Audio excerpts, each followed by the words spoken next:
आज हमके एगो सीक्रेट पता चलल कि इतना बड़े बड़े आदमी काहे आगे बढ़ल बा। जैसे मुकेश अंबानी, आमिर खान, शाहरुख खान, सलमान खान, अजय देवगन, अक्षय कुमार, सुनील शेट्टी, प्रियंका चोपड़ा, ऐश्वर्या राय, बहुत अनगिनत नाम बा। ये काहे आगे बढ़ल बा पता बा? नहीं क्या पता, हम बताओ तनी ये काहे आगे बढ़ल बा। आगे बढ़े के एक ही कारण बा, ये लोग सपना देख ले, रोज रोज सपना देख ले बा।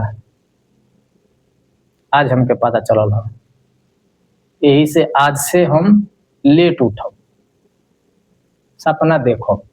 आ सपना रात में ना आवेले, बिल्कुल रात में ना आवेले भाई। 4 बजे उठ के देखबा नहीं, 5 बजे तक भी ना आवेले, 6 बजे से आवेले तारा दरवाजा पे।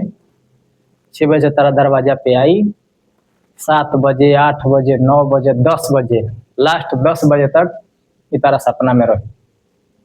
यही से लेट उठो, सपना देखो, आगे बढ़ो, ये फार्मूला बा।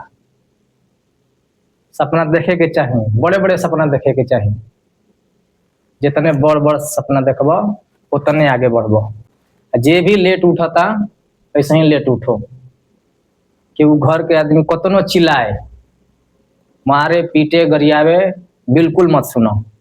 आगे बढ़े के बाद लेट उठो, 9 बजे, 10 बजे, 11 बजा दो, लेकिन सपना देखे में कमी मत करो। सफलता एक दिन कदम जरूर चूमी।